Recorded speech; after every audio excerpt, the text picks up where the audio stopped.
उनके मन में जिज्ञासा हुई कि मैं इससे पूछूं कि ये है कौन, ये क्यों आता है प्रतिदिन मेरे सामने आकर के, शाम के समय आकर के बैठ जाता है। बिल्कुल। जितनी संख्या इस पूरे विश्व की है, मनुष्यों की संख्या जितनी भी इस विश्व में है, उससे कहीं ज्यादा संख्याएं तो हमारी प्रेतों की हैं। हमारे सनातन धर्म में श्राद्ध के भी कई प्रकार बताए गए हैं। यम संहिता में श्राद्ध 5 प्रकार के बताए गए हैं। पुराण मानो ना मानो, लेकिन भगवान श्री कृष्ण की जो भगवत गीता है वो तो मानोगे। जी। उसमें भगवान श्री कृष्ण क्या कहते हैं कि ये शास्त्र विधि मुत्सृज्या वर्धते कामकारतः न स सिद्धिमवाप्नोति न सुखम न पराम गतिम। जो आजकल ना हम लोग यही मानते हैं कि सिर्फ हम तर्पण कर देंगे, ब्राह्मणों को भोजन करा देंगे तो हमारे पितर हमसे प्रसन्न हो जाएंगे। बिल्कुल।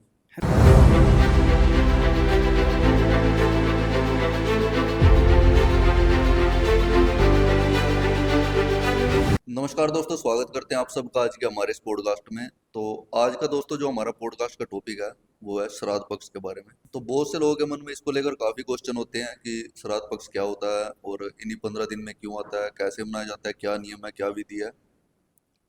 तो इन्हीं क्वेश्चन के बारे में जानने के लिए तो आज हमारे साथ आचार्य जी जुड़े हैं जिनका नाम शैलेंद्र पांडे है। तो उनसे हम बात करेंगे इस बारे में। तो आचार्य जी कैसे हैं आप? बहुत अच्छा। तो आचार्य जी शुरुआत करते हैं जी। सबसे पहले। तो आचार्य जी सबसे पहला क्वेश्चन है कि श्राद्ध पक्ष क्या होता है और क्यों मनाया जाता है, क्यों होता है मतलब? श्राद्ध पक्ष जिसे हम पितृ पक्ष भी कहते हैं, जी। और हमें यहाँ पे क्योंकि सनातन की बात करनी है, बिल्कुल। तो सनातन की बात करें तो उसके पहले हम एक बार गुरु को प्रणाम करके, गुरु को अपने नमस्कार करके पश्चात ही हम सनातन की चर्चा प्रारंभ करेंगे। ओम अज्ञानतिमिरान्धस्य ज्ञानाञ्जनशलाकया चक्षुरोन्मिलितं येन तस्मै श्री गुरुवे नमः। ओम। देखिए, श्राद्ध पक्ष आपने पूछा क्या होता है। जी।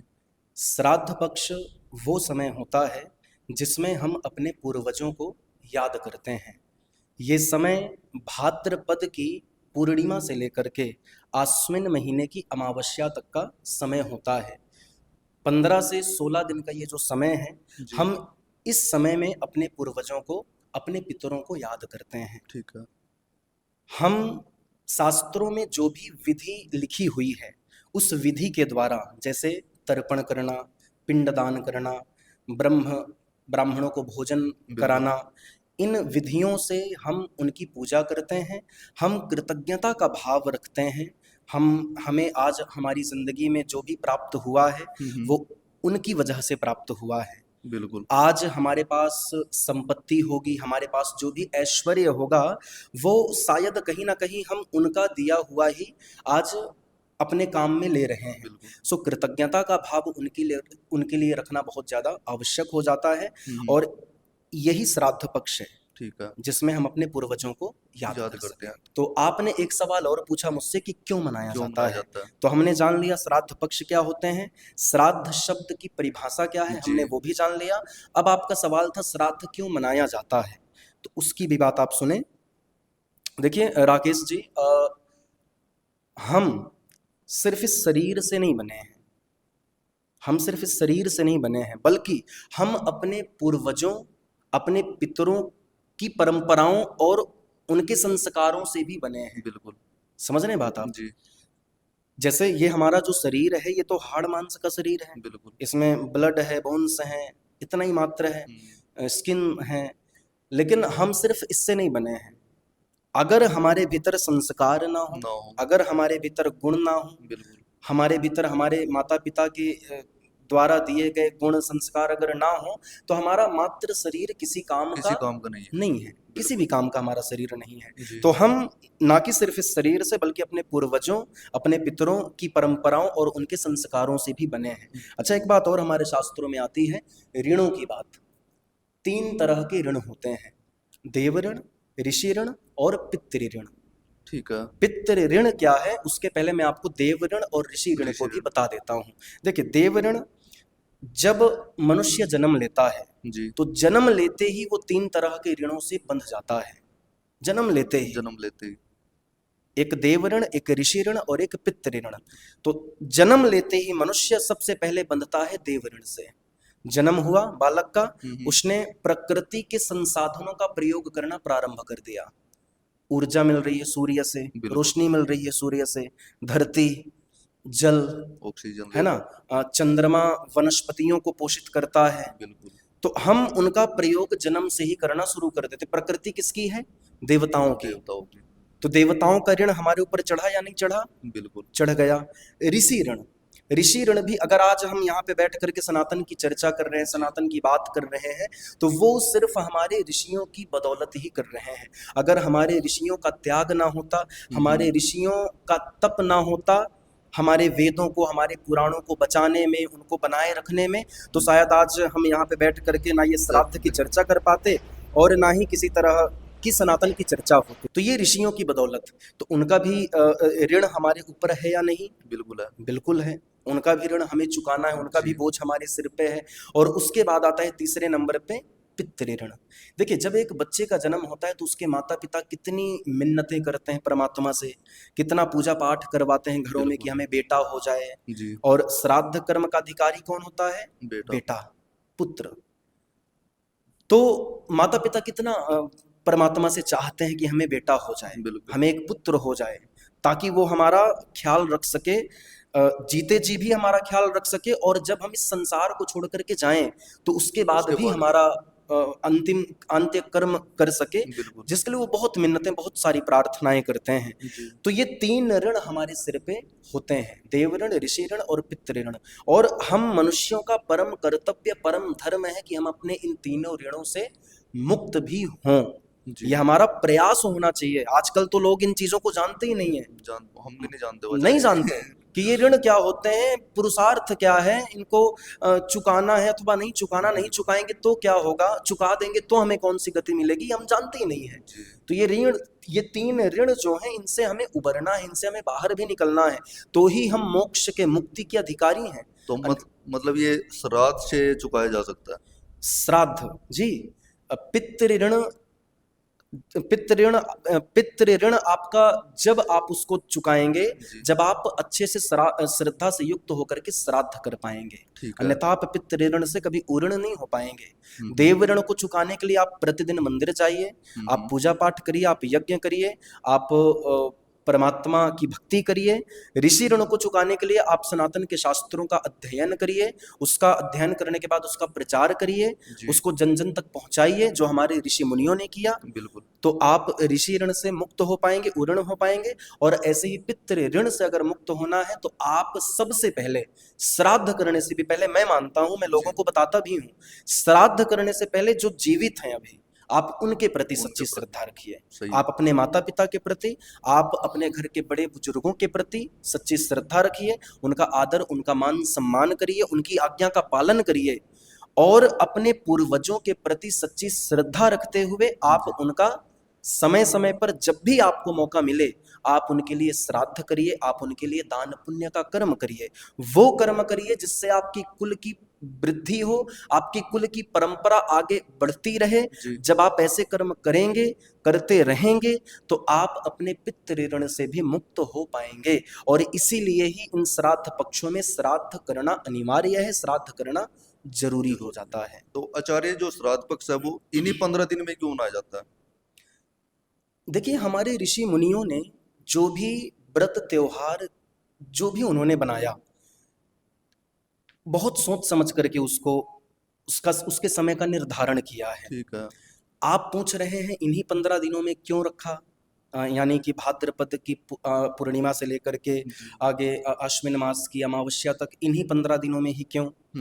सो इसके पीछे का कारण वैज्ञानिक भी है और धार्मिकता से तो जुड़ा ही हुआ है। एक तो इसमें हम श्राद्ध करते हैं, पितरों के लिए तर्पण करते हैं, वो बात तय है। इन्हीं 15 दिनों में क्यों रखा? सो इसका मैं आपको वैज्ञानिक कारण बताता हूँ, जिसको सुन करके आपको अच्छा लगेगा जी। इसका वैज्ञानिक कारण आप सुनिए।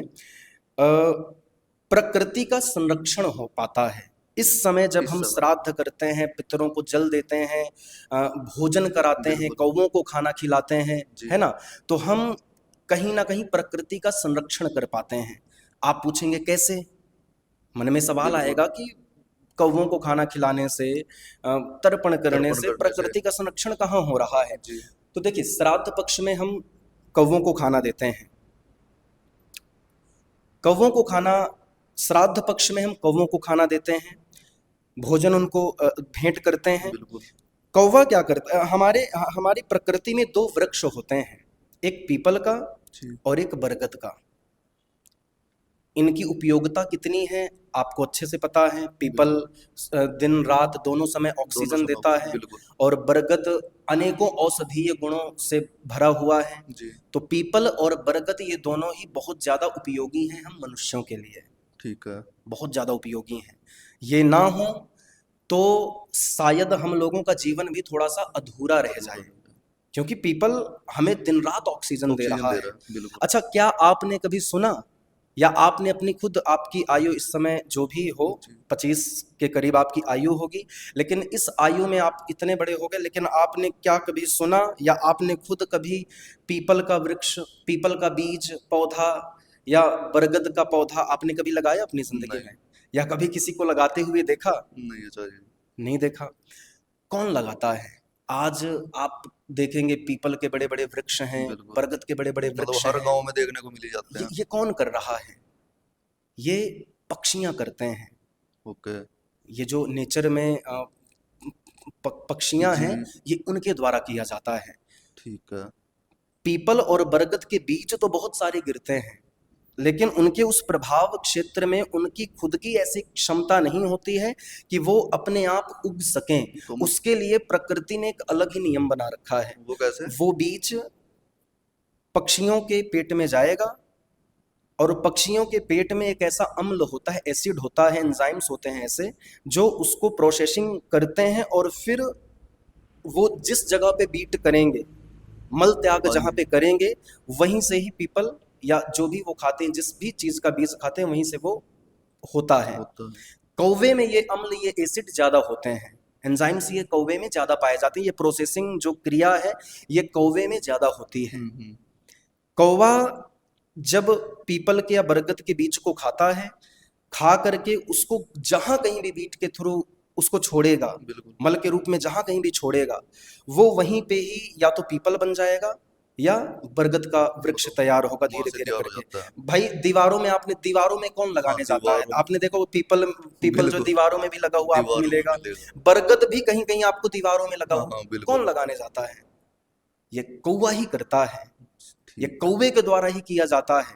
वो जो दो उपयोगी वृक्ष हम मनुष्यों के लिए बहुत ज्यादा उपयोगी हैं, वो कौवा ही हमारे लिए करता है। तो क्या हमारा धर्म नहीं है कि हम उसको कुछ भोजन खिलाएं? लेकिन आपका सवाल ये था कि इन्हीं 15 दिनों में क्यों? तो आप ये भी पूछ सकते हैं कि अगर भोजन ही खिलाना है तो वो तो हम 12 महीने खिला सकते हैं, लेकिन इन्हीं 15 दिनों में ही विशेष रूप से क्यों खिलाया जाता है? तो उसकी वैज्ञानिकता आप सुनिए, उसको सुन करके आपको और समझ में आएंगी चीजें। उसकी वैज्ञानिकता ये है कि कौवे के जो प्रजनन का समय होता है, कौवा जो मादा होती है उसके जो प्रजनन का जो समय होता है वो यही जुलाई, अगस्त, इसी समय होता है, मतलब सितंबर, इसी समय उनके प्रजनन का समय। आप गूगल भी करिएगा आपको पता चलेगा, वो कौवों का जो प्रजनन का समय होता है वो इसी समय में ही होता है। मादा कौवा इसी भादों के महीने में ही वो अंडा देती हैं और आश्विन के महीना आते आते वो अंडा फूट जाता है, उससे बच्चा निकलता है। अच्छा, जब कोई भी बच्चा होता है तो उसको जरूरत होती है एक पौष्टिक आहार की, एक जिसमें प्रोटीन युक्त खाना हो, ऐसा उस बच्चे को आवश्यकता होती है। अब कौवे को देखिए, हम में से कोई भी खाना नहीं डालता, बल्कि हमारे घर के बाहर अगर आकर के बैठता है तो हम उसको भगा देते हैं, उड़ जाए यहाँ से। शुभ नहीं मानते, अशुभ मानते हैं, उसको कोई नहीं खाना देता। लेकिन जब उसका बच्चा हो रहा है, अब क्योंकि वो नेचर के लिए बहुत ज्यादा जरूरी है और उसको खाना कहाँ से मिलेगा, तो हमारे ऋषि मुनियों ने ये जो 15 दिन है, ये जो उनके प्रजनन का समय है, जिसमें वो जन्म नवजात बच्चा होता है, जिसमें उसको खाने की आवश्यकता है, तो हमारे ऋषि मुनियों ने पितरों के श्राद्ध के लिए, पितरों के पूजने का समय इसी समय को ही निर्धारित कर दिया कि भाई इसी समय अगर ये करेंगे तो इनकी पितरों की पूजा भी हो जाएगी, ये पितरों का श्राद्ध भी हो जाएगा और साथ के साथ अपनी प्रकृति का रक्षण भी हो जाएगा, एक जीव का पेट भी आप भर दोगे। तो इन सब को सोचते हुए ऋषि मुनियों ने इसी समय को ही निर्धारित किया कि इसी समय में ही श्राद्ध को किया जाए। एक बात आपको और बता दूं, हम श्राद्ध की चर्चा यहाँ पे कर रहे हैं तो श्राद्ध का अर्थ भी हमें समझना चाहिए। वास्तव में श्राद्ध होता क्या है? श्राद्ध और पक्ष। आपने श्राद्ध पक्ष पूछा जी, प्रारंभ में आपने श्राद्ध पक्ष तो बोले, श्राद्ध पक्ष क्या होता है? वो मैंने आपको बताया कि भाद्रपद की पूर्णिमा से बिल्कुल। लेकर के अश्विन महीने की अमावस्या तक का जो 15 से 16 दिन हाँ का जी, समय हाँ है, वही श्राद्ध पक्ष होता है। इसमें हम अपने पूर्वजों को याद करते हैं। जी, लेकिन बिल्कुल। श्राद्ध क्या है? तो श्राद्ध शास्त्रों में लिखा हुआ है कि श्रद्धया पितॄन उद्दिश्य विधिना क्रियते यत कर्म तत् श्राद्धम।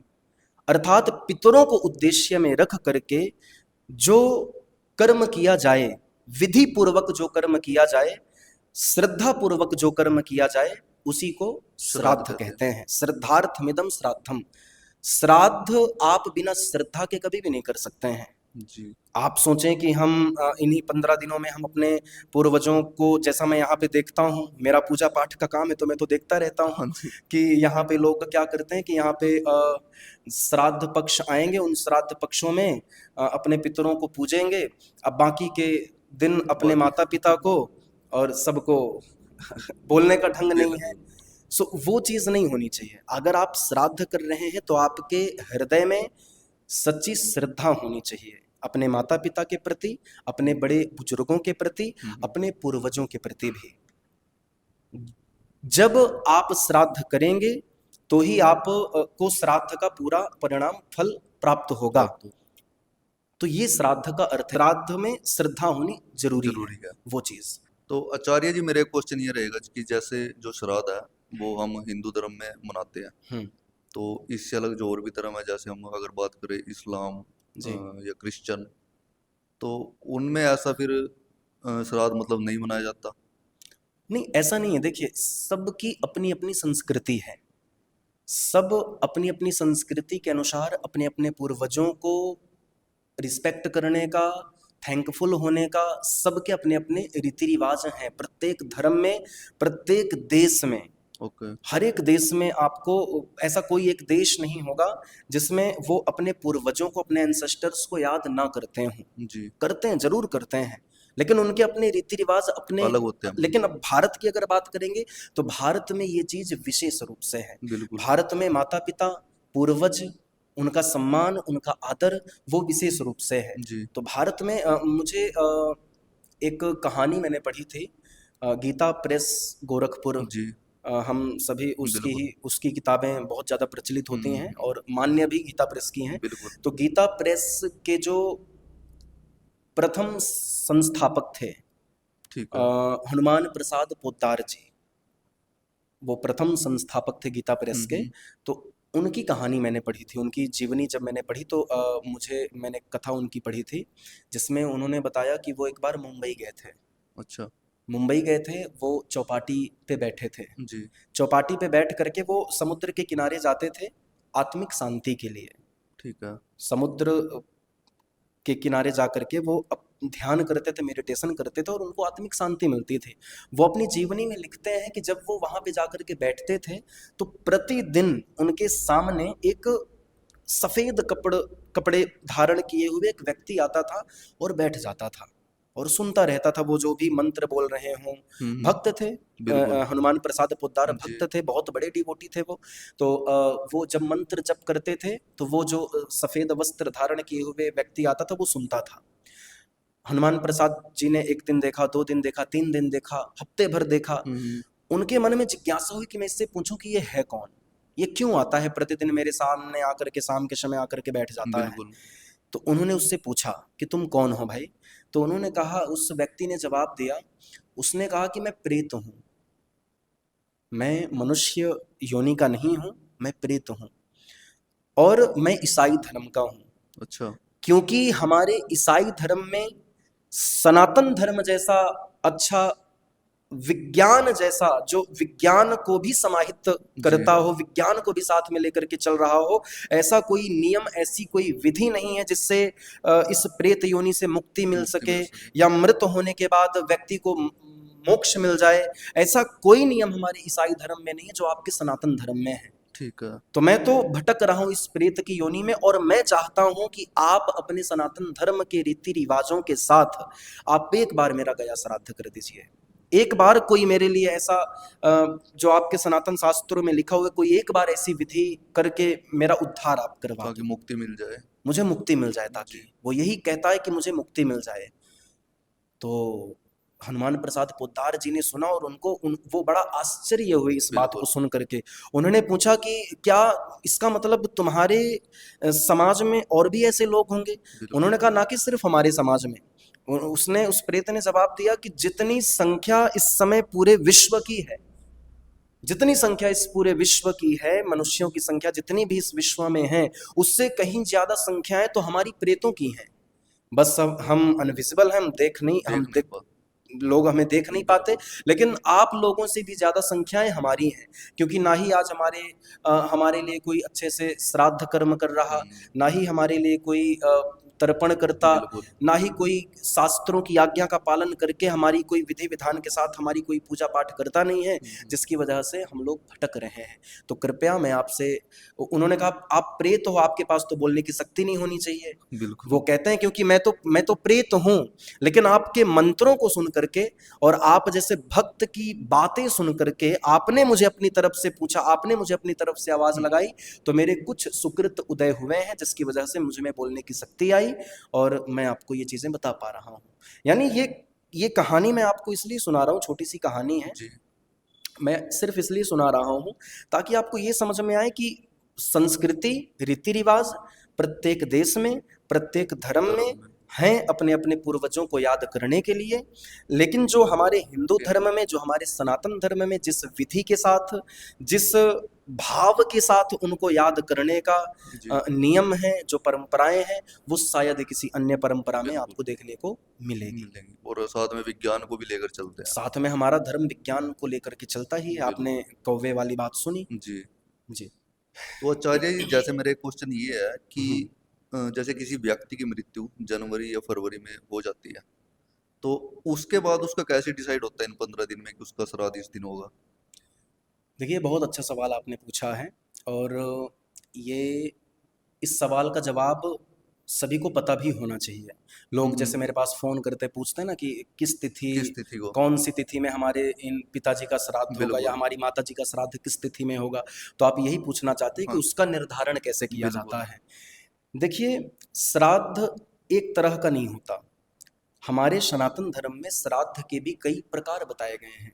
यम संहिता में श्राद्ध 5 प्रकार के बताए गए हैं। नित्य श्राद्ध, नैमित्तिक श्राद्ध, काम्य श्राद्ध, वृद्धि श्राद्ध और पारमण श्राद्ध, ये 5 तरह के श्राद्ध हैं। ऐसे ही 3 तरह के श्राद्धों का भी वर्णन आता है। एकोद्दिष्ट श्राद्ध, नांदीमुख श्राद्ध और अपना ये महालय श्राद्ध, या इन्हीं को ही पारमण श्राद्ध भी कहा जाता है। ठीक है। तो ये 3 तरह के श्राद्ध हो गए। इन्हीं 3 तरह के श्राद्धों में ही बाकी के जो जितने भी श्राद्धों के प्रकार बताए गए हैं, वो सभी इन्हीं 3 प्रकार के श्राद्धों में ही समाहित हो जाते हैं। मैं आपको बताऊं, वैसे तो 96 प्रकार के श्राद्धों का भी वर्णन हमारे सनातन धर्म में इन 15 दिन के अंदर नहीं, ये 15 दिन जो हैं ये पारमण श्राद्ध कहलाते हैं। और इसके अलावा 96 तरह के श्राद्ध हमारे सनातन धर्म शास्त्रों में वर्णन किया गया है। लेकिन वो सारे के सारे 96 प्रकार के श्राद्ध, ये जो 3 तरह के श्राद्ध हैं, एकोद्दिष्ट, नांदीमुख और पारमण श्राद्ध, इसमें इनका ये समाहित हो जाते हैं। ठीक है। आपका प्रश्न है कि वो कैसे डिसाइड किया जाता है कि इन 15 दिनों में कौन सी तिथि में किसका। तो देखिए, पहले हम समझते हैं इन तीनों श्राद्धों को कि ये तीनों श्राद्ध क्या हैं, ये 3 श्राद्धों का अलग अलग क्रम कैसा है। तो एकोद्दिष्ट श्राद्ध, जैसे आपने कहा कि किसी की मृत्यु अगर जनवरी में हुई है, तो अगर मान लीजिए किसी की मृत्यु जनवरी की 30 तारीख को हुई है और उस समय चैत्र महीने की कोई भी XYZ तिथि आप मान लो पंचमी तिथि थी, जनवरी के महीने में, जनवरी की 30 तारीख को तिथि की बात करेंगे तो तिथि मान लीजिए पंचमी थी। तो इन पार्वण श्राद्धों में जो पंचमी तिथि होगी, जो 5वां श्राद्ध होगा, वही उस व्यक्ति का श्राद्ध होगा, वही पंचमी तिथि उसकी श्राद्ध की तिथि मानी जाएगी। तो एकोद्दिष्ट श्राद्ध का मतलब है, एकोद्दिष्ट श्राद्ध जो साल में एक बार तिथि आती है, वो आप उसी महीने में ही करेंगे। तो आचार्य, जैसे हम अपने घर में देखते हैं, जैसे कि मतलब इन 15 दिन में तो श्राद्ध हम मनाती है, इससे अलग भी पूरे साल मतलब हमारे माता पिता मतलब पितरों की पूजा भी करते हैं इससे अलग। तो इसके जो श्राद्ध है, इसके कुछ और प्रकार भी होते हैं अलग से, या इन्हीं 15 दिन में ही होता है सिर्फ? जी, श्राद्ध सिर्फ एक तरह का नहीं होता। जैसे अभी ये जो श्राद्ध आने वाले हैं 7 सितंबर से लगेंगे, तो ये जो श्राद्ध हैं ये पारमण श्राद्ध हैं जी। इनके अलावा भी हमारे सनातन धर्म में, हमारे सनातन शास्त्रों में और भी बहुत सारे श्राद्धों की चर्चा करी गई है। मैं आपको बताऊं तो 96 प्रकार के शास्त्रों की चर्चा हमारे शास्त्रों में करी गई है। पूरे साल में? पूरे साल में 96 प्रकार से आप अपने पितरों की पूजा कर सकते हैं। यम संहिता में आपको 5 प्रकार के श्राद्धों का वर्णन मिल जाएगा, जैसे नित्य श्राद्ध, नैमित्तिक श्राद्ध, काम्य श्राद्ध, वृद्धि श्राद्ध और एक 5वां ये जो पारमण श्राद्ध जो अब आएगा। ठीक है। तो यम संहिता में 5 प्रकार के श्राद्धों का वर्णन है जी। और आपके मन में आएगा ये 5 प्रकार के श्राद्ध हैं क्या? तो नित्य श्राद्ध यानी जो हम प्रतिदिन करते हो, हम प्रतिदिन अपने पूर्वजों को जल देते। पहले के लोग करते थे। आपने अगर कभी अपने बचपने में कभी तालाब में, किसी नदी में अगर आपने कभी स्नान किया हो और कभी किसी बड़े बुजुर्ग को स्नान करते देखा हो, तो स्नान के बाद आपने जरूर देखा होगा कि वो लोग उसी जल के साथ ऐसे ऐसे ऐसे ऐसे ऐसे ऐसे ऐसे ऐसे जल दिया करते थे। वो और कुछ नहीं, वो तर्पण की क्रिया करते थे, अपने पितरों को जल अर्पित किया करते थे, वो जल देते थे। ठीक है। तो वो होता है नित्य श्राद्ध। नैमित्तिक श्राद्ध की बात करेंगे तो नैमित्तिक श्राद्ध को ही एकोद्दिष्ट श्राद्ध के नाम से भी जाना जाता है, जिसमें मृत व्यक्ति के लिए आप प्रत्येक वर्ष के आने जिस महीने की जिस तिथि में उसकी मृत्यु हुई होगी, तो आप उसी महीने उसी तिथि में आप प्रत्येक वर्ष कुछ दान, कोई तर्पण, कोई पिंडदान आपको करना पड़ेगा। ठीक है। तो वो हो गया आपका एकोद्दिष्ट श्राद्ध। इसके बाद काम्य श्राद्ध।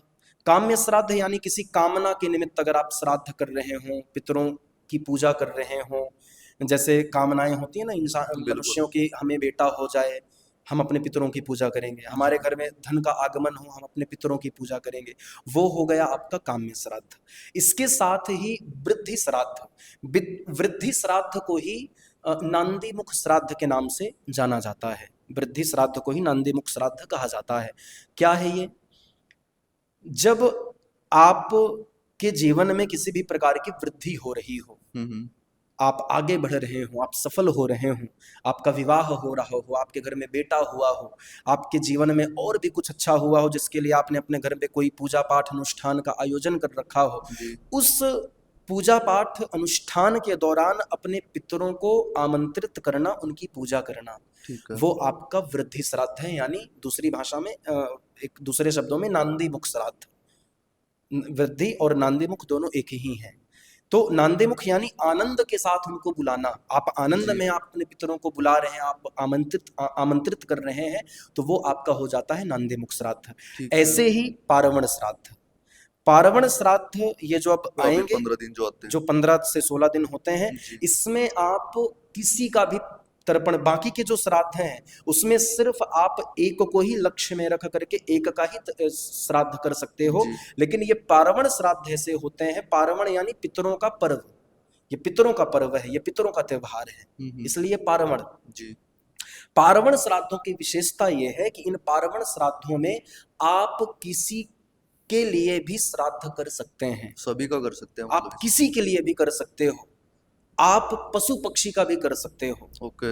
आपके घर में कोई गाय रही हो, कोई भैंस रही हो, आपका उसके साथ स्नेह था जी, आपका प्यार था, आप उसकी मुक्ति के लिए भी श्राद्ध कर है। तो अंततः वो भी एक जीवात्मा, कहीं ना कहीं से वो भी भटक के आया हुआ है, बिल्कुल, तो उसकी मुक्ति के लिए भी आप श्राद्ध कर सकते हो। आपका किसी वृक्ष के साथ, किसी पौधे के साथ प्यार रहा हो, क्योंकि पेड़ पौधा भी सजीव है, वो भी हमारे सनातन धर्म में जो 84 लाख योनियां हैं, उन योनियों के अंतर्गत 84 लाख योनियों के अंतर्गत पेड़ पौधे भी आते हैं। तो आपका किसी विशेष वृक्ष के साथ, पौधे के साथ आपका लगाव रहा हो, आप उसका भी श्राद्ध कर सकते हो, ऐसी व्यवस्था है। लेकिन क्रम होता है, श्राद्ध करने का भी क्रम है। जैसे पारवण श्राद्धों में सबसे पहले आपको अपने पिता के लिए श्राद्ध करना होता है, ठीक है। उसके बाद आपको अपने पिता के लिए यानी प्रपितामह, उसके बाद आपको अपने वृद्ध प्रपितामह यानी आपके जो बाबा के पिताजी रहे होंगे, परदादा, वही वृद्ध प्रपितामह, ये क्रम चलना चाहिए। ऐसे ही आप पहले अपनी माता का करेंगे, माता की सास का करेंगे, फिर उनकी सास का करेंगे, और प्रथम गोत्र श्राद्ध करने के बाद आपको अपने द्वितीय गोत्र का भी श्राद्ध करना चाहिए। यानी आपके आपके माता जी के पक्ष के जो लोग हैं, नाना और नानी, ठीक है, उनका भी तो आशीर्वाद है। नाना नानी का तो विशेष लगाव होता है, तो उनको थोड़ी छोड़ देंगे कि बाबा दादी का कर लिया, नाना नानी का नहीं करना। तो आपको अपने नाना और नानी के लिए भी श्राद्ध करना है। उसको द्वितीय गोत्र श्राद्ध कहा जाता है, या तर्पण अगर आप कर रहे हैं तो द्वितीय गोत्र तर्पण आप करिए। नाना का, परनाना का और वृद्ध परनाना, ऐसे ही नानी और आगे इस क्रम से आपको करना चाहिए। उसके बाद आपके जो भी स्नेही जन थे, जिनके साथ आपका प्यार था, लगाव था, आप उनके साथ तर्पण, उनका भी आप श्राद्ध कर सकते हो। मतलब ये लास्ट 3 पीढ़ी का, 3 पीढ़ी तक का तो करना ही करना है। 3 पीढ़ी का ही किया जाता है, 3 पीढ़ी तक का करना ही चाहिए आपको। उसके बाद आपका जिनके साथ स्नेह रहा हो, चाचा ताई, पड़ोस के लोग, मित्र, या कोई पशु पक्षी को आप देखो। मैं आपको एक उदाहरण भी दूं, रामायण तो आपने पढ़ी होगी, पढ़ी नहीं होगी तो सुनी जरूर होगी, देखी होगी उसमें। तो जब राम जी का वनगमन होता है, वनवास जाते हैं, और सीता जी को हरण करने के लिए जब रावण आता है, रावण सीता माता को ले जाता है। उसके बाद सीता माता की रक्षा के लिए कौन आगे आते हैं? जटायु। जटायु कौन है? पक्षी है। जब सीता माता को रावण से छुड़वा रहा होता है, जटायु छुड़वा रहे होते हैं जटायु जी, तो उस समय रावण उनके पंख काट देता है, और जटायु बेचारे गिरते हुए नीचे आकर के गिर जाते हैं, और हे राम हे राम हे राम कह करके पुकारने लग जाते हैं। जब राम जी माता जानकी की खोज करते करते करते करते जटायु जी के पास पहुंचते हैं, तो जटायु जी के पास आकर के उनको अपनी गोद में बिठा लेते हैं, गोद में अपने लिटा लेते हैं, लिटा करके उनके ऊपर हाथ फेर रहे हैं भगवान राम, है ना। और जैसी मृत्यु जटायु की हुई है, हमारे सनातन धर्म में देखो जटायु की मृत्यु कैसी हुई, भगवान राम का काम करते हुए उनकी मृत्यु हुई, भगवान राम की गोद में उनकी मृत्यु हुई, भगवान राम का नाम लेते लेते मृत्यु उनकी हुई है। जैसे मृत्यु जटायु की हुई है, उनको तो परम गति मिल ही गई होगी, लेकिन फिर भी भगवान श्री राम ने जा करके सबसे पहले उनके लिए तर्पण की क्रिया करी कि इनको मुक्ति मिल जाए, ये मोक्ष के भागी बन जाए, ये मुक्त हो जाए। तो भगवान राम ने किसके लिए तर्पण किया? पक्षी के लिए, जटायु जी के लिए। कहने का मेरे भाव ये है कि तर्पण या ये जो पार्वण श्राद्ध है, आप उसके लिए भी इसमें श्राद्ध कर सकते हो, जिसके साथ भी आपका प्रेम स्नेह रहा हो, आप उसके लिए भी तर्पण करिए, कोई दिक्कत नहीं है। आप उनके लिए भी अपना प्रेम प्रकट करिए, उनके लिए भी परमात्मा से दुआ करिए, उनके लिए भी परमात्मा से प्रार्थना करिए कि उनको भी मुक्ति अपना मिल जाए। ठीक है, तो कर सकते हैं। तो आचार्य, जैसे हम लोग हैं और या फिर आज के समाज में हम बहुत लोगों को देखते हैं कि अगर वो श्राद्ध को नहीं करते हैं, या हम लोग भी हैं कि बहुत बार हम मतलब एक नॉर्मल तरीके से कर दिया, पूरा विधि विधान से नहीं किया, या नहीं किया पूरा ही श्राद्ध, तो इसकी हमको कोई हानियां भी हो सकती हैं? जी बिल्कुल, हमारे सनातन शास्त्रों में हानियां भी लिखी हुई हैं। यदि हम श्राद्ध नहीं करते हैं तो श्राद्ध कर्ता जो नहीं कर रहा है उसके लिए भी हानि है, और जिसके लिए श्राद्ध करना था उसको भी हानि है, दोनों को ही हानि है। ठीक है। वैसे तो आप सनातन गरुड़ पुराण जब आप पढ़ेंगे तो गरुड़ पुराण में इस विषय में बहुत गहराई से लिखा हुआ है, क्या नुकसान होता है, क्या हानि होती है। तो बहुत गहरा विषय, उस पे उतने गहराव में नहीं जाएंगे, लेकिन संक्षेप में मैं आपको अगर बताऊं चीज़ें, तो जैसे मृत्यु के बाद हम सभी जानते हैं कि मृत्यु के बाद व्यक्ति अपने साथ कुछ भी लेकर के नहीं जाता है। बिल्कुल। जिससे वो सबसे ज़्यादा प्यार कर रहा है, ये हमारा शरीर जी, अपने इस स्थूल शरीर को भी वो अपने साथ लेकर के नहीं जा सकता, तो पाथेय यानी जल और अन्न तो क्या ही लेकर के जाएगा। अब ऐसे में उसके सगे संबंधी जो भी संकल्प के द्वारा, मंत्रों के द्वारा उस व्यक्ति के नाम से दान करते हैं, ब्राह्मणों को देते हैं, वही उस मृत व्यक्ति को ऊपर प्राप्त होता है। मृत्यु के बाद हमारे सनातन धर्म में पिंड दान की भी व्यवस्था है जी। मरणोपरांत व्यक्ति के सगे संबंधी जो भी दान पुण्य ब्राह्मणों को करते हैं, वही उस व्यक्ति को ऊपर खाने पीने के रूप में प्राप्त होता है। मरने के बाद पिंडदान की भी व्यवस्था है। मरने के बाद 6 पिंडदानों की व्यवस्था सबसे पहले है।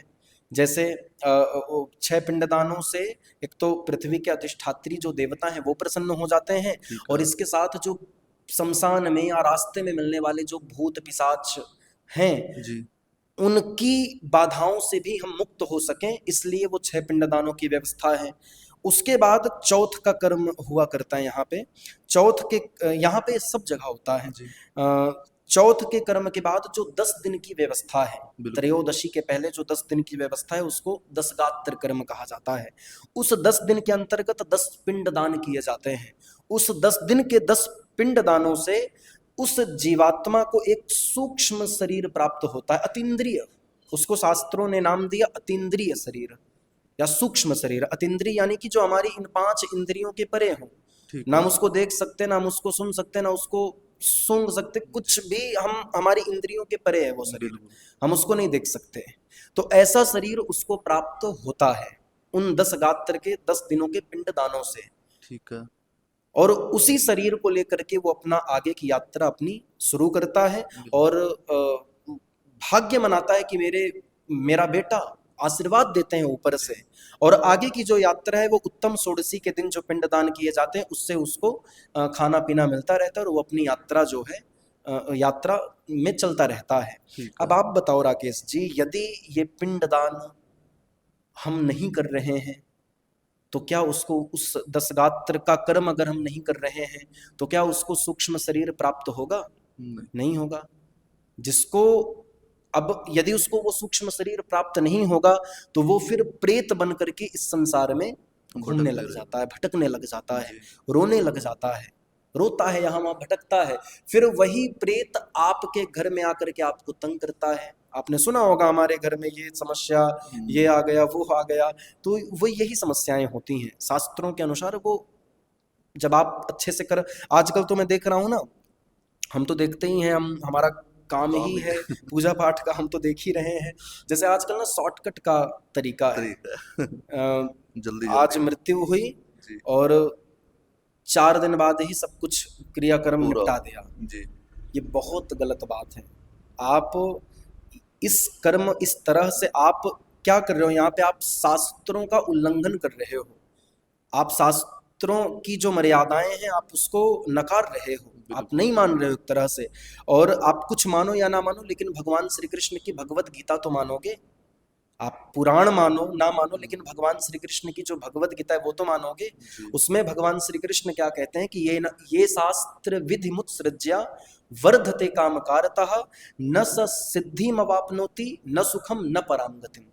जो शास्त्र विधि का खंडन करके अपना मन माना आचरण करता है, ये मनमाना आचरण ही तो है कि हम 13 दिन की बजाय हम 4 दिन में ही सब कुछ कर लिए, ये मनमाना आचरण ही तो है। भगवान कहते हैं कि ऐसे लोगों को न स सिद्धि मवाप्नोति न सुखम न पराम गतिम, ऐसे लोगों को ना तो इस संसार में रह करके किसी भी प्रकार की सिद्धि यानी कोई सफलता नहीं मिलती, भटकते रह जाते हैं दुनिया में। न सुखम, उनको सुख भी नहीं मिलता, न पराम गतिम, उनको परम गति भी नहीं मिलती है। यदि हम नहीं कर रहे हैं तो आपका सवाल यही था कि क्या हानि होती है, तो ये कर्ता के लिए हानि है। उसको इस संसार में किसी भी प्रकार से कुछ भी प्राप्त नहीं, ना सुख मिलता ना कुछ। और वो जो था जिसके लिए करना था, जिसके लिए अब आपने नहीं किया, जिसके लिए करना था जिसके लिए आपने नहीं किया, वो भी आपको अब श्राप देता है, श्राप देगा ही। आज आप उसी की संपत्ति भोग रहे हो, आज आप उसी के बनाए हुए घर में रह रहे हो, उसने ही आपको संस्कार दिए जिसकी बदौलत आप आज समाज में 4 लोग आपको जान रहे हैं। और यदि आप उसको ही भूल गए, उसके लिए ही आपने समय नहीं निकाला, तो मैं तो कहता हूँ ये बहुत बहुत लज्जा का विषय है कि आप अपने उन पूर्वजों, आप अपने उन माता पिता के लिए भी समय आज नहीं निकाल पा रहे हो, तो बहुत लज्जा। और फिर वो श्राप तो देंगे ही, शास्त्रों में लिखें कि फिर वो बाध्य होकर के आपको श्राप भी देते हैं। और जब श्राप देते हैं तो आपके घर में बेटा नहीं होता, आपका वंश आगे नहीं बढ़ता, आपका विवाह नहीं हो रहा होता। आज कितनी ज्यादा समस्या है, आज लोगों के घरों में संतान नहीं हो रहे हैं, बेटे नहीं हो रहे हैं, लोगों के विवाह नहीं हो रहे हैं। ये समस्याएं क्यों हो रही हैं? क्योंकि आपने शॉर्टकट आजमा लिया। तो आपके जो पूर्वज थे वो आपको आज श्रापित कर रहे हैं, आपको श्राप दे रहे हैं। उसकी बदौलत आज आपके घर में संकट है, आज आपके घर में दुख है, आपका वंश आगे नहीं बढ़ेगा, आपके घर में लोग निरोगी नहीं रहेंगे, आप सफल नहीं हो पाओगे अपनी जिंदगी में, यानी तरह तरह के दुखों से तकलीफों से आपका जीवन घिरा हुआ रहेगा। ठीक है। इसी के बजाय अगर उल्टा देखेंगे, अगर आप करते हैं, देखो करना चाहिए, अगर आप करते हैं श्रद्धा से युक्त होकर के, अगर आप अपने पूर्वजों के लिए समय निकालते हैं, नहीं आप महीने में एक बार या नित्य श्राद्ध नहीं कर सकते हैं, तो जैसे ये जो पार्वण श्राद्ध होता है आप उसमें समय निकालिए, या जब मृत्यु होती है कम से कम उस समय तो आप पूरे विधि विधान के साथ उनको इस संसार से विदा करिए। ठीक है। और इन पार्वण श्राद्धों में आप पूरे विधि विधान के साथ उनको याद करिए, उनके प्रति आप कृतज्ञता का भाव प्रकट करें, उनके संस्कारों को याद करें और उन संस्कारों को अपने जीवन में उतारें, धारण करें। और यदि आप ये सब करते हो तो हमारे शास्त्रों में ये भी लिखा है कि उस श्राद्ध कर्ता के जीवन में जो पितर होते हैं, जो पूर्वज होते हैं, वो धन धान्य का अंबार भर देते हैं, उसको पुत्र प्रदान करके उसकी कुल की परंपरा को आगे बढ़ाते हैं, उसको खूब सारा धन प्रदान करते हैं, उसको निरोगी बना देते हैं, श्राद्धकर्ता को वृद्धि और यश की प्राप्ति करवा करके उसको जीवन भर सुख भी देते हैं, उसको जीवन भर सुख प्रदान करते रहते हैं। इसलिए भी आपको श्राद्ध करना चाहिए, जरूर करना चाहिए, तो आपको किसी भी प्रकार की कोई हानि नहीं होगी। ठीक है। तो आचार्य जी, जैसे आपने बताया कि श्राद्ध करना चाहिए जी, और पूरे मतलब विधि विधान के साथ जी, तो आप एक बार बताओगे कि जो श्राद्ध करने की जो विधि है और इसके नियम और इसके पीछे का विज्ञान क्या है? देखिए, श्राद्ध की विधि की अगर बात करेंगे तो बहुत लंबा विषय है ये। तो आप नियम के बारे में अगर आप नियम मैं आपको बताऊंगा, और विधि के बारे में भी मैं आपको संक्षेप से बता देता हूँ। सबसे पहले तो देखो, विधि आप नहीं कर पाएंगे। जब भी आपके घर में कभी भी ऐसी अवस्था बने कि ऐसा समय आया कि किसी की कोई परमात्मा को प्यारा हो गया, कोई किसी की मृत्यु हो गई, तो उस समय तो सबसे पहले आप किसी अच्छे ब्राह्मण को अपने घर में बुलवा करके, विद्वान ब्राह्मण को घर में बुलाइए, ब्राह्मण को बुला करके आप पूरे ब्राह्मण को विधि विधान पता है, वो उस विधि विधान के साथ उनको विदा करवा देंगे संसार से। उसके बाद आती है बात इन श्राद्ध पक्षों में, इनमें किस विधि को फॉलो करके हम उनको अच्छी तरह से पूज सकते हैं, उनका आशीर्वाद प्राप्त कर सकते हैं। तो उसके लिए भी आप किसी अच्छे ब्राह्मण को घर में बुलाइए, और पढ़े लिखे ब्राह्मण को घर में बुला करके आप उनके द्वारा तर्पण की क्रिया, जो पितरों की पूजा है, आप वो तर्पण जरूर करिए। श्राद्ध पक्षों में तर्पण की महत्ता बहुत ज्यादा है।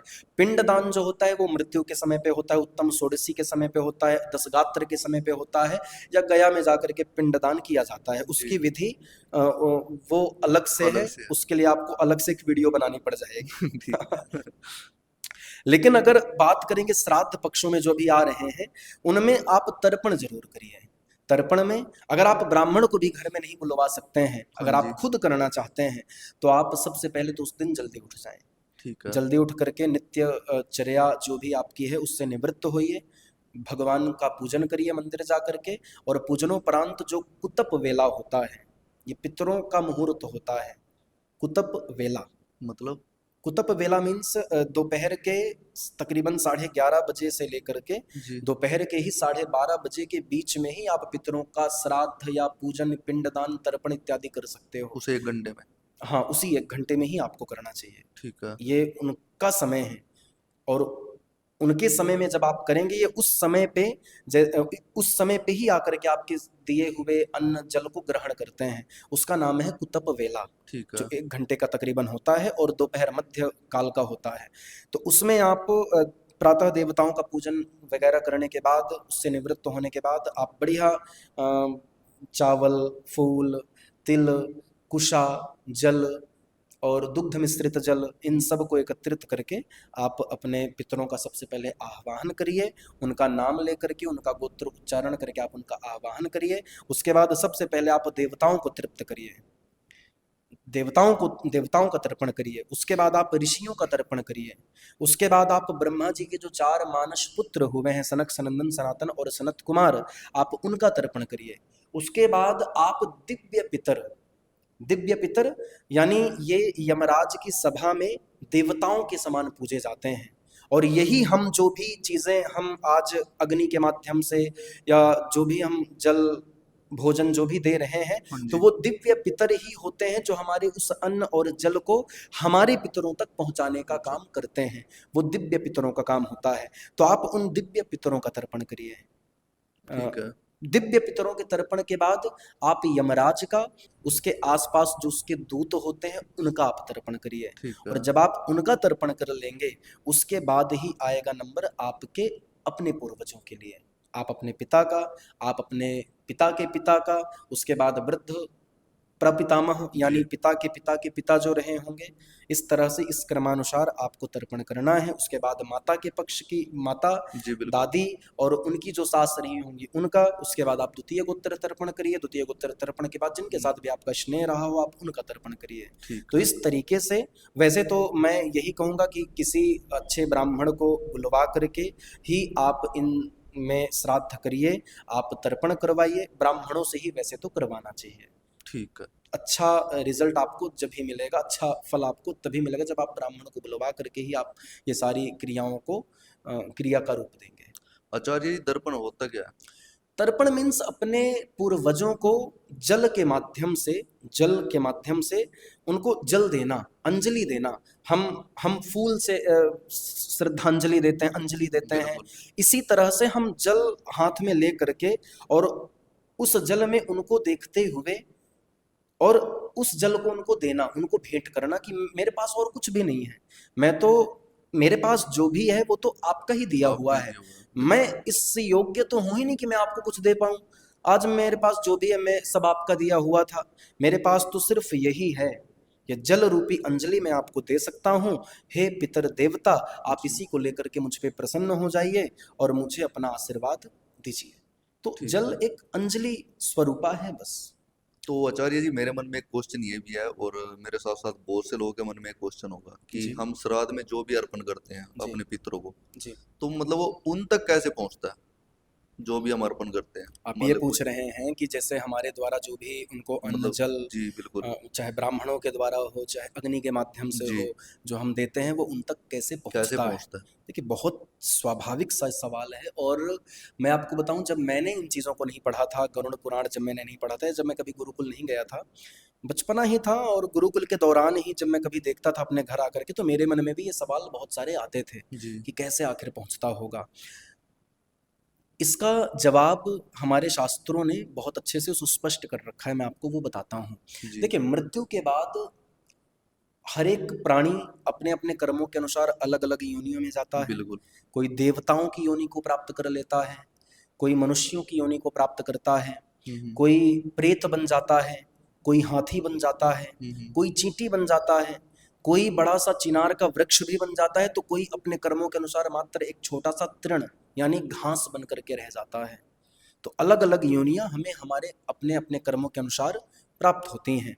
अब ये सवाल आपके मन में क्यों है, मैं ये भी आपको बताता हूँ। क्योंकि अलग अलग योनियां मिलती हैं।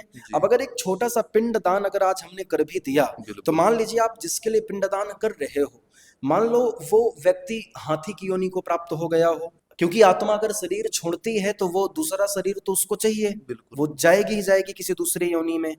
तो जैसे अगर आप अपने पिता के लिए तर्पण कर रहे हो, उदाहरण के तौर पे अगर कोई व्यक्ति अपने पिता के लिए तर्पण कर रहा है, लेकिन उसके पिता की जो आत्मा रही होगी वो तो मान लो हाथी की योनि में है, और अगर आज उसका बेटा उसके लिए कितना सा पिंड दान कर भी देता है, तो उस छोटे से पिंड से उस हाथी को क्या मिलेगा? या उसका पिता चींटी बन गया होगा, चींटी की योनि में होगा, तो इतना बड़े पिंड का वो चींटी क्या करेगी? या देवता योनि में भी गया हो, तो देवता तो जो है वो अमृत से तृप्त होते हैं, तो वो पिंड का क्या करेंगे? तो ये सवाल स्वाभाविक है, लेकिन हमारे शास्त्रों ने बहुत सुंदर तरीके से इसका उत्तर भी दिया है, वो मैं आपको बताता हूँ। जरूर। तो वो हमारे शास्त्रों ने बहुत सुंदर तरीके से स्पष्ट किया है। देखिए, मैं आपको बताऊं तो देवताओं के कार्य में और पितरों के कार्य में थोड़ा सा अंतर है। देवताओं की पूजा में भाव प्रधान होता है, भावो विद्यते देवः, और पितरों की पूजा में आपका उच्चारण प्रधान होता है, आप किस तरह से अपने पूर्वजों का नाम उच्चारण कर रहे हैं, आप किस तरह से उनका गोत्र उच्चारण कर रहे हैं। जिस भी ब्राह्मण को आपने बुला रखा है विधि विधान को करने के लिए, वो ब्राह्मण किस तरह से मंत्रों का सही उच्चारण कर रहे हैं अथवा नहीं कर रहे हैं, उसका बहुत महत्व है। अगर ये उच्चारण सही तरीके से हो रहा है तो नाम और गोत्र के सहारे जो विश्वे देव और जो दिव्य पितर होते हैं, अग्निस्वात अर्यमा आदि जो दिव्य पितर होते हैं, वो हमारे द्वारा दिए गए अन्न और जल को हमारे पूर्वज तक पहुंचा ही देते हैं। अगर अगर हमारे पूर्वज देवताओं की योनि में होंगे तो वो दिव्य पितर हमारे उस दिए हुए पिंडदान को अमृत के रूप में वहां तक पहुंचा देंगे। ठीक है। अगर हमारे पूर्वज किसी मनुष्य की योनि में गए होंगे तो आज हम जो भी पिंडदान कर रहे हैं उस पिंडदान को वो दिव्य पितर उस मनुष्य तक, उस योनि तक अन्न के रूप में पहुंचा देंगे। यदि हमारे पूर्वज किसी हाथी या किसी चींटी के रूप में गए होंगे तो उस तक उसके आहार के रूप में पहुंचा देंगे। ठीक है। इस तरह से व्यवस्थित रूप से, यानी जब आप नाम और गोत्र को सही ढंग से उच्चारण करके और हृदय में सच्ची श्रद्धा रख करके आप जो भी अपने पितरों को देते हैं तो विश्वे देव और दिव्य पितर हमारे उस दिए हुए को हमारे पूर्वजों तक किसी न किसी रूप में, जो भी उनको सूटेबल होगा उस रूप में वहां तक उसको पहुंचा देते हैं। उदाहरण के तौर पे जैसे गौशाला में एक बछड़ा अपनी माता को भूल जाता है, लेकिन किसी न किसी तरीके से वो बछड़ा अपनी माँ को उस हजारों गायों के बीच में भी अपनी माँ को ढूंढ लेता है। वैसे ही आज आप अपने हृदय में सच्ची श्रद्धा रख करके जो भी अपने पूर्वजों को अर्पित करते हैं वो किसी न किसी रूप में आपके पूर्वज तक पहुंच ही जाता है, वो उनको प्राप्त हो जाता है। कितना ही समय, कितने ही काल क्यों ना बीत जाए, आपके द्वारा दिया हुआ अन्न और जल आपके पूर्वज उसको ग्रहण जरूर करते हैं, वो उससे तृप्त जरूर होते हैं। तो इस संशय को आप हटा ही दें कि हमारा दिया हुआ तो ब्राह्मण ले जाते हैं। हाँ, एक बात जरूर है, देखिए आज मैं ये बात भी कहना चाहूंगा, जैसे मैंने देखा है कई जगह पे, मैं कहना तो नहीं चाहिए वैसे ये बात, वीडियो प्रसारित होगी आपकी तमाम तरह से, लेकिन मैं ये बात जरूर कहूंगा कि आजकल ब्राह्मणों को ही मैंने देखा है सिगरेट पी रहे हैं, दारू पी रहे हैं, और फिर हम और आप अपने घरों में जब कोई भी श्राद्ध वगैरह करवाते हैं तो हम और आप उन्हीं ब्राह्मणों को अपने घर पे आमंत्रित करते हैं, वो खा पी करके जाते हैं। शास्त्रों में साफ लिखा हुआ है, श्राद्ध कर्ता के भी नियम है और जिन ब्राह्मणों को बुलाया जा रहा है उन ब्राह्मणों के भी नियम है। पहला नियम ब्राह्मणों के ही मैं बता दूं, पहला नियम ये कि ब्राह्मण कम से कम त्रिकाल नहीं तो कम से कम 2 टाइम संध्या करने वाला होना चाहिए। संध्या यानी कि पूजा पाठ करने वाला, गायत्री का जप करने वाला होना चाहिए। एक बात और, जैसे यहाँ पे करनाल जैसे शहरों में मैंने देखा है कि एक दिन में एक ब्राह्मण 10-10 ब्रह्म भोज खा रहा है आराम से, 10-10 खुशी होती है, बताते हैं। तो अच्छा, इसमें ना ब्राह्मणों की भी गलती नहीं है, ये भी मैं आपको कहूँ। ब्राह्मण बेचारे एक घर जाते हैं तो एक घर में उनको उतना नहीं मिलता है तो वो दूसरा घर भी देखते हैं, लेकिन शास्त्रों में थोड़े से नियम है, उनका हमें पालन जरूर करना चाहिए। और अगर ब्राह्मण ही पालन नहीं करेगा तो बाकी के लोग बिल्कुल क्या करें। नियम यह है कि ब्राह्मण को एक श्राद्ध भोजन करने के बाद उसको उस दिन दोबारा भोजन नहीं करना चाहिए। हालांकि उसके एक दिन पहले रात्रि का भोजन उसको त्याग देना चाहिए, अगले दिन उसको सिर्फ एक श्राद्ध का भोजन खाना चाहिए, उसके अलावा वो किसी के भी घर दूसरा श्राद्ध भोजन नहीं कर सकता। तीसरी चीज, श्राद्ध दूसरा श्राद्ध या यज्ञ हवन पूजा पाठ वो तब तक नहीं कर सकता जब तक 1100 बार उस दिन वो गायत्री मंत्र का जाप नहीं कर लेता। 1100 बार जब तक वो गायत्री मंत्र का जाप नहीं कर लेता तब तक वो दूसरा श्राद्ध भोजन भी नहीं कर सकता है। ऐसे नियम भी हमारे सनातन शास्त्रों में हैं, लेकिन आजकल इन नियमों को हम लोग नहीं मान रहे हैं। और श्राद्ध कर्ता भी जो है वो भाई अगर अच्छे ब्राह्मणों को बुलाएंगे, वेद पाठी ब्राह्मणों को बुलाएंगे अगर भोजन में, तो उनको तो ज्यादा दक्षिणा देनी पड़ जाएगी, है ना। हम तो भाई 50 रुपए में जहां हमारा काम चल जाए, 20 रुपए में जहां काम चल जाए, हम तो उसको बुलाएंगे। तो 20 रुपए में तो आपको पैंट शर्ट पहने हुए और ना संध्या से मतलब, ना पूजा पाठ से मतलब, ना शास्त्रों से मतलब, ऐसे ही ब्राह्मण आपको मिलेंगे। तो कहने का मतलब, नियमों के साथ शास्त्रों के बताए हुए नियमों का जब हम पालन करेंगे, उसके अनुसार जब हम कोई पूजा पाठ करेंगे, श्राद्ध करेंगे, तो ही हमको पूरा फल हमें उससे प्राप्त होगा। ठीक है आचार्य जी। तो आचार्य जी जो भी आपने बताया इसके नियम के बारे में श्राद्ध के, तो इसके अलावा भी कुछ और नियम है? देखिए नियम तो बहुत सारे हैं, शास्त्रों में भी नियम हैं, लेकिन अच्छा आजकल ना हम लोग यही मानते हैं कि सिर्फ हम तर्पण कर देंगे, ब्राह्मणों को भोजन करा देंगे तो हमारे पितर हमसे प्रसन्न हो जाएंगे, बिल्कुल। है ना। लेकिन सिर्फ इतने मात्र से प्रसन्न नहीं होंगे, क्योंकि शास्त्रों में एक बात साफ लिखी है जी। कि सत कर्मेण पितॄणाम तृप्ति है, यानी पितर प्रसन्न तब होते हैं जब उनकी संतानें अच्छे कर्म कर रही होती हैं। ठीक है। अन्यथा जरा आप खुद सोचें कि यदि आपके दादाजी हमेशा सच बोलने और मेहनत करने की सलाह देते थे, तो क्या आज के समय में आप झूठ बोल करके या आलसी हो करके आप उनका श्राद्ध कर सकते हो? नहीं। बिल्कुल। या आपकी दादी हमेशा दूसरों की मदद करना सिखाती थी, तो क्या आज के समय में आप स्वार्थी हो करके उनका श्राद्ध कर सकते हो? बिल्कुल नहीं ना। इसीलिए जरूरी है अच्छे कर्म करना, अपने जीवन को सही दिशा में लेकर के जाना और उसके बाद श्राद्ध करना। ठीक है। आप अपने पूर्वजों के दिए हुए संस्कारों को याद करना, उन संस्कारों को अपने जीवन में उतारना, धारण करना, क्योंकि अगर आज आप एक पौधा लगाते हैं तो वो भी आपके पितरों के संस्कारों का सम्मान होगा। यदि आज आप किसी गरीब की मदद करते हैं तो वो जल अर्पण से भी बड़ा तर्पण होगा।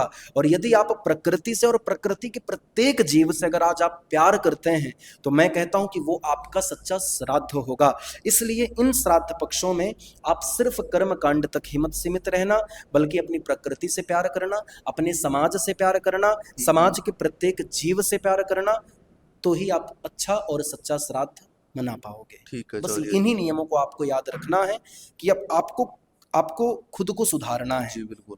पितृपक्षों के साथ आपको अपने मन को, अपने आप को सुधारना है। बस इन नियमों को आपको याद रखना है। ठीक है आचार्य जी। तो आचार्य जी बहुत बहुत धन्यवाद आपका। जी। आप हमारे पॉडकास्ट में आपने अपना कीमती समय दिया यहाँ पे, जी। और उम्मीद करता हूँ जो भी जानकारी आपने दी है कि जो भी आपने श्राद्ध की विधि नियम, तो ज़्यादा से ज़्यादा लोग इस चीज़ को फॉलो कर सके और अच्छे तरीके से श्राद्ध को मनाएं। जी। तो पॉडकास्ट में आने के लिए बहुत बहुत धन्यवाद आपका। मुझे भी बहुत अच्छा लगा आपके साथ बातचीत करके। Thank you. और यदि कभी मौका लगा, वैसे देखिए श्राद्ध पक्ष है, बहुत बड़ा कुआं है ये, बिल्कुल बिल्कुल। इसमें बहुत सारी बातें हैं। अगर मौका लगा तो आपके साथ पुनः कभी बैठेंगे, इस विषय में चर्चा करेंगे, जी बिल्कुल। और भी अन्य किसी विषय में चर्चा जरूर करेंगे, क्योंकि मुझे भी आपके साथ बातचीत करके बहुत अच्छा लग रहा है। Thank you sir, thank you. तो दोस्तों ये था हमारा आज का पॉडकास्ट, और आचार्य जी से बात करके बहुत अच्छा लगा। उम्मीद करते हैं आप सभी को भी हमारा जो आज का पॉडकास्ट है वो अच्छा लगा होगा। और इस पॉडकास्ट में हमने जो भी बातें की हैं श्राद्ध के बारे में, उसके नियम, उसके विधान और इसके पीछे का विज्ञान कि क्यों हमको श्राद्ध मनाना चाहिए और क्या इसके कारण है, इसके साथ साथ हमने ये भी जाना है खगोल विज्ञान जो है वो हमें ब्रह्मांड से जोड़ता है, स्वास्थ्य विज्ञान शरीर को संतुलित करता है, और पर्यावरण विज्ञान धरती की रक्षा करता है, समाज शास्त्र परिवार को जोड़ता है, और मनोविज्ञान आत्मा को संतोष देता है। तो ये हमारा आज का पॉडकास्ट था। तो अगर आपको हमारा पॉडकास्ट अच्छा लगता है तो चैनल को सब्सक्राइब जरूर कीजिएगा, और अपने सभी सगी संबंधियों के साथ इस वीडियो को शेयर जरूर कीजिएगा, ताकि वो भी श्राद्ध की विधि और इसके नियम के बारे में अच्छे से जान सके और उसको सही तरीके से कर सके। तो वीडियो देखने के लिए आप सभी का बहुत बहुत धन्यवाद।